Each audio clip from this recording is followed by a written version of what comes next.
gets me every time.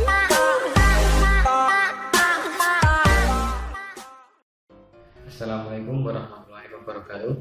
Di video tutorial kali ini saya akan membahas tutorial dasar pada Linux Ubuntu. Langsung saja kita buka terminal. Nah, pertama-tama kita akan mencoba untuk melihat identitas sistem atau identitas diri kita. Caranya cukup mudah, yaitu dengan mengetikkan perintah ID. Nah, di sini bisa dilihat bahwa tertera UID, yaitu singkatan dari user ID, lalu GID adalah group ID, dan di sini ada group. Ini artinya adalah grup di mana kita berada. Perintah kedua adalah untuk menghapus layar. Menghapus layar terminal ini dapat kita lakukan dengan perintah clear. Dengan perintah clear, maka teks yang ada di atasnya akan terhapus. Seperti itu. Namun sebenarnya teks tidak benar-benar terhapus, hanya saja perintah clear seperti menambahkan baris baru pada terminal, sehingga baris di atasnya akan di skip. Perintah yang kedua yaitu untuk melihat tanggal dan kalender. Untuk melihat tanggal kita dapat mengetikkan perintah date. Nah, pada perintah date ini akan ditampilkan hari, lalu ada bulan dan tanggal, serta jam atau waktu terkini, dan juga tahun. Selanjutnya kita akan melihat tanggal atau kalender tahunan. Caranya cukup mudah dengan mengetikkan kal -y. Perintah ini akan menampilkan kalender dalam satu tahun seperti ini. Tahun 2018 akan ditampilkan tanggalnya dari bulan Januari hingga Desember. Nah, jika kita ingin melihat tanggal pada bulan dan tahun tertentu, kita dapat mengetikkannya dengan format kal, lalu bulan yang akan kita tampilkan dalam bentuk angka. Misalkan bulan Juni, maka angka 6, dan tahunnya yang akan kita lihat, misalkan 2000. Nah, dia akan menampilkan kalender bulan Juni tahun 2000 seperti yang tertera pada layar ini. Selanjutnya, untuk melihat identitas mesin pada Linux Ubuntu ini, yang pertama ada perintah hostname. Perintah hostname ini akan menampilkan nama komputer yang dipakai. Bisa dilihat pada layar terminal bahwa nama komputernya adalah Ubuntu. Perintah yang kedua adalah uname. Nah, uname ini dia akan menampilkan username komputer. Dapat dilihat di sini bahwa username komputer adalah Linux. Lalu perintah yang ketiga adalah kita dapat menambahkan parameter strip A seperti ini. Nah, dia akan menampilkan informasi lengkap mengenai username, lalu ada hostname di sini, dan juga informasi sistem seperti arsitektur sistem dan juga tanggal seperti kita mengetikkan perintah date seperti itu. Selanjutnya di Linux kita juga dapat melihat user yang aktif dengan mengetikkan yang pertama ada perintah W. Dia akan menampilkan informasi lengkap seperti user siapa yang login, lalu di sini ada login at, artinya dia login pada tanggal berapa dan hari apa. Lalu pada idle dia telah login selama berapa lama. Nah, di sini dia tertera 32:05, artinya dia telah hidup login selama 32 jam dan 5 menit. Lalu what di sini artinya user yang login ini sedang melakukan apa pada saat dia login. Seperti itu. Lalu perintah yang kedua adalah perintah who. Perintah who ini hanya akan menampilkan informasi singkat mengenai user yang login. Dia akan menampilkan user yang login itu siapa, lalu pada tanggal berapa dia login, dan pada jam berapa dia login. Seperti itu. Lalu perintah yang ketiga adalah who am I. Perintah ini dia akan menampilkan nama usernya saja yang sedang login. Bisa dilihat di sini bahwa user yang sedang login adalah Dimas, yaitu saya sendiri. Selanjutnya di Linux dia menyediakan package atau semacam aplikasi yang bernama Finger. Di Finger ini dia akan menyimpan berbagai macam informasi user yang ada pada komputer. Teman-teman dapat menginstal Finger dengan mengetikkan perintah apt man get install Finger seperti itu. Namun di komputer saya ini sudah terinstall package Finger. Jadi langsung saja untuk mengganti informasi user kita dapat mengetikkan perintah chfn lalu diikuti dengan nama user yang akan diganti, misalkan Dimas. karena kita belum login sebagai super user, kita harus memasukkan password rootnya terlebih dahulu. Nah, jika sudah masuk sebagai super user, kita dapat mengedit seperti full name, lalu room number dapat kita ganti, misalkan nomor 5. Work phone, jika tidak ingin diganti, dapat langsung menekan enter. Begitu juga dengan yang lainnya. Nah, jika sudah, kita dapat melihat informasi yang tersimpan pada database finger dengan mengetikkan finger. Nah, dapat dilihat di sini ada informasi mengenai user, mengenai siapa, full name-nya, lalu ada login time dan sebagainya. Lalu jika kita ingin menampilkan informasi finger dari user tertentu, kita dapat menambahkan nama user yang akan kita cari. Misalkan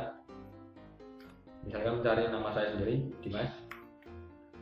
Nah, dia akan menambahkan informasi seperti ini mengenai user yang login, lalu full name dan directory yang dimiliki oleh user dan lain sebagainya.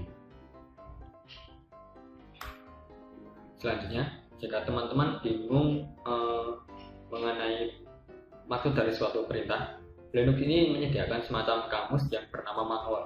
Manual ini dapat teman-teman akses dengan perintah man, diikuti dengan perintah apa yang teman-teman cari. Misalkan kita akan mencari maksud dari perintah ls. Nah, ini ada deskripsi singkat mengenai apa itu yang dimaksud dengan ls. Ls sendiri adalah list directory content, yang artinya dia akan menampilkan isi dari sebuah directory. Lalu diikuti dengan di bawahnya ada deskripsi dan juga semacam cara penggunaan perintah ls ini. Seperti itu. Lalu misalkan kita ingin mencari semacam parameter tambahan dari sebuah perintah. Misalkan pada perintah file kita dapat menambahkan beberapa macam parameter seperti ini. Misalkan kita dapat menggunakan perintah mainkan, lalu nama perintahnya, misalkan nama file. Nah, dia akan menampilkan parameter tambahan yang dapat digunakan pada saat kita memanggil perintah tersebut, misalkan zip seperti ini. Nah, zip ini artinya perintah file itu dapat kita tambahkan perintah tambahan zip, yang artinya dia akan mengkompres file menjadi sebuah arsip seperti pada komputer Windows biasanya. Lalu selanjutnya, karena di Linux itu terdapat banyak sekali perintah, tak dapat dipungkiri juga bahwa sebenarnya satu perintah itu terdapat beberapa macam arti. Seperti contohnya, karena password itu ada beberapa macam arti, dan setiap arti tersebut dimasukkan ke dalam indeks, kita dapat mengetikkannya dengan perintah man, lalu nomor indeks dan nomor perintahnya. Nah, password dalam artian yang nomor indeks kelima ini artinya dia adalah file yang mengandung password yang ada. Kalau kita scroll ke bawah, nah ada tulisan see also lalu ada diikuti password 1. Nah, 1 ini adalah nomor indeks dan deskripsi password yang lain. Jika kita coba misalkan man1 password ternyata mengandung arti yang lain. Ternyata password merupakan perintah untuk mengganti password dari sebuah user, seperti itu. Nah, selanjutnya, misalkan teman-teman ingin mencari suatu perintah yang mengandung kata kunci tertentu, teman-teman dapat melakukannya dengan perintah apropos. Ya, apropos ini diikuti dengan misalkan kata kunci yang akan dicari, misalkan seperti D, misalkan. Nah, dengan perintah tersebut maka dia akan menampilkan semua perintah yang mengandung kata kunci date, baik itu langsung maupun tidak. Maksudnya seperti ini, update yang mengandung kata date, maka dia akan ditampilkan. Namun ada juga di bawah ini seperti perintah user add. Nah, dia itu tidak mengandung kata date tadi, tapi mengapa dia ditampilkan? Karena pada deskripsi dia mengandung kata date update di sini, maka dia akan ditampilkan seperti itu. Untuk mencari deskripsi langsung mengenai sebuah perintah, kita dapat menggunakan perintah what is. Lalu diikuti dengan apa yang akan kita cari, misalkan what is date. Dia akan menampilkan deskripsi mengenai pengertian sebuah perintah. Misalkan date ini berarti dia akan menampilkan atau mengatur tanggal dan waktu dari sistem. Perintah selanjutnya yaitu untuk memanipulasi file. Linux dapat melakukannya melalui terminal. Contoh yang paling sederhana adalah yang pertama dengan perintah ls. Nah, perintah ls ini dia akan menampilkan isi dari sebuah directory. Misalkan ls berarti di dalam komputer kita terdapat berbagai macam folder seperti desktop, dokumen, download, dan lain sebagainya. Dan yang kedua, jika kita ingin menambahkan mencari detail dari sebuah isi directory, kita dapat menambahkan perintah ls-l. Nah, dia akan menampilkan informasi lengkap mengenai sebuah directory, mulai dari sifat direktorinya seperti ini, artinya apakah dia ini dapat di read dan write atau tidak, lalu siapa pemilik directory, lalu kapan dia diubah maupun dibuat, dan juga nama desktopnya, nama direktorinya, seperti itu. Lalu yang ketiga, untuk melihat file tersembunyi yang terdapat pada sebuah directory, kita dapat mengetikkannya dengan perintah ls-a. Nah, di dalam komputer kita akan ditampilkan berbagai macam file-file tersembunyi yang ditandai dengan tanda titik di depan nama filenya, seperti yang ada pada layar ini. Yang keempat, jika kita tidak ingin menampilkan file yang ada tanpa melakukan proses pengurutan, kita dapat mengetikkan perintah ls-f. Nah, dia akan menampilkan isi dari directory tanpa melakukan pengurutan secara alfabetis. Selanjutnya, jika kita ingin menampilkan isi dari directory tertentu, misalkan teman-teman ingin mencari isi dari directory download, teman-teman dapat langsung mengetikkan nama directory-nya seperti ini, ls download. Nah, lalu enter. Nah, dia akan menampilkan isi dari directory download seperti itu. Selanjutnya, jika kita ingin melihat isi dari sebuah directory beserta mungkin ada file-file di dalamnya, kita dapat melihat tipe file apa sih itu. Kita dapat melakukannya dengan perintah ls-f besar, dan misalkan foldernya misalkan folder etc. Nah, dalam folder etc ini terdapat berbagai macam folder. Nah, folder-folder yang ditandai dengan garis miring seperti ini artinya dia adalah folder yang mengandung file-file atau folder lagi di dalamnya. Sedangkan jika ada kata yang diikuti dengan tanda bintang seperti ini, artinya dia adalah file executable atau dia adalah file yang dapat dijalankan, seperti itu. Selanjutnya, jika kita ingin menampilkan isi dari sebuah directory yang memiliki directory lagi, kita juga dapat melakukannya dengan perintah ls-r diikuti dengan folder yang akan kita cari, misalkan ls-r etc tadi. Nah, seperti ini. Seperti yang dapat kita lihat bahwa di dalam folder etc ternyata terdapat folder lagi yang bernama result count. Nah, dalam result count itu dia memiliki beberapa file lagi di dalamnya. Semua isi yang ada di dalam folder etc akan ditampilkan semuanya hingga yang paling bawah atau yang paling dalam.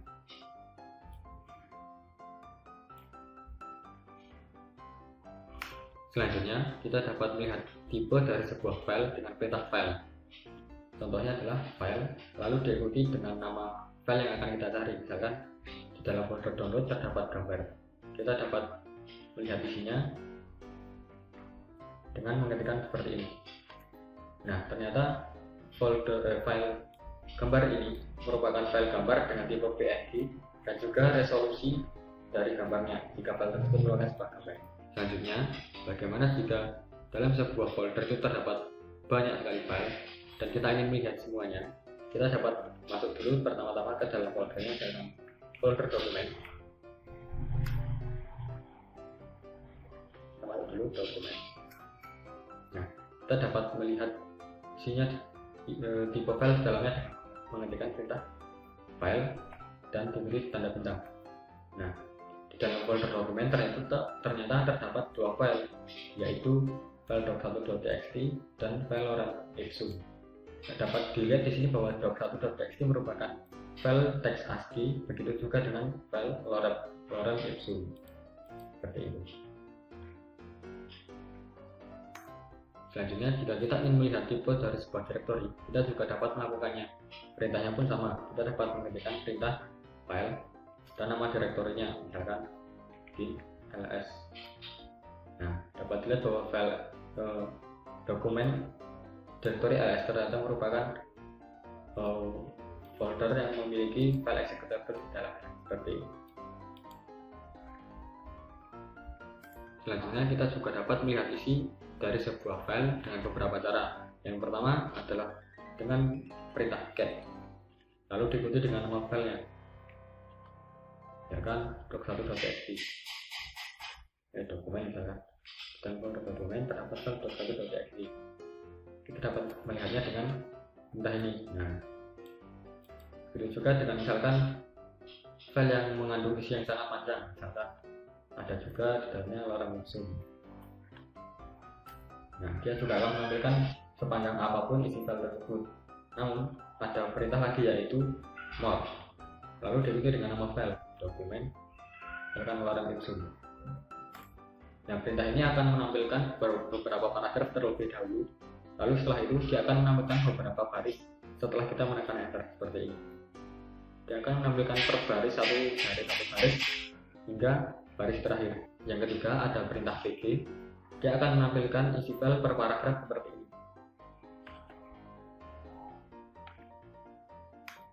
Nah, dia akan menampilkan beberapa paragraf, lalu diikuti paragraf selanjutnya, dan juga selanjutnya hingga paragraf terakhir. Dan di sini tertulis EOF. Apa itu? Artinya dia adalah end of file, yang artinya ini adalah file, baris terakhir dari sebuah file. Selanjutnya melalui terminal kita juga dapat menyalin file. Yang pertama dengan perintah cp, lalu misalkan nama file yang pertama dokumen doc1.txt. Nah, file ini akan kita kopikan di mana? Parameter yang kedua kita isikan dengan nama desktop, nama folder tujuan, misalkan desktop. Nah, kita lihat isi dari folder desktop apakah sudah di copy. Nah, ternyata di folder desktop dia sudah terdapat file yang kita copy tadi. Nah, di dalam desktop ternyata sudah terdapat file yang kita copy. Bagaimana jika kita ingin mengcopy beberapa file sekaligus? Kita juga dapat melakukannya dengan perintah yang sama. Nah, bedanya yang kedua ini kita juga isikan dengan file kedua yang akan kita cari, yang akan kita copy. Tekan seperti ini dan juga tujuannya. Misalkan kita akan copy ke folder download. Nah, di folder download kita dapat melihat isinya. Nah, file yang bernama doc1.txt dan lorem ipsum tadi sudah tercopy. Selanjutnya jika kita ingin memberi konfirmasi apakah akan overwrite file yang sudah ada, kita dapat menambahkan parameter i. Contohnya cp min kita akan kopikan file yang tadi. Bentar. Nah, cp min i. Nah, jika filenya sudah ada, maka dia akan memberikan pertanyaan seperti ini. Apakah file tersebut akan di overwrite? Jika kita mengetikkan y, maka file tersebut akan di overwrite. Selanjutnya, untuk mengubah nama kita dapat menggunakan perintah replay, lalu nama file yang akan diganti. Misalkan ada file lorem ipsum tadi, akan kita ganti dengan nama file baru, misalkan libsum.txt. Nah, kita lihat isi dari folder download tadi. Nah, file lorem ipsum telah diganti menjadi nama libsum seperti ini. Selanjutnya, bagaimana jika kita ingin memindahkan suatu file ke tempat lain? Perintahnya pun sama, kita dapat mengetikkan perintah mv, lalu nama file, dan yang terakhir adalah tempat tujuan folder yang akan dituju. Misalkan kita akan pindah ke folder pictures. Nah, kita lihat di dalam folder download, file ipsum tidak ada karena dia telah dipindahkan ke dalam folder pictures seperti ini. Nah, di dalam folder pictures ternyata terdapat folder ipsum. Selanjutnya, perintah untuk menghapus file kita dapat melakukannya dengan perintah rm, diikuti dengan nama file. Misalkan kita ingin menghapus file ini, kita cek di dalamnya. Nah, di dalam folder pictures tidak ada lagi file bernama ipsum yang baru saja kita hapus.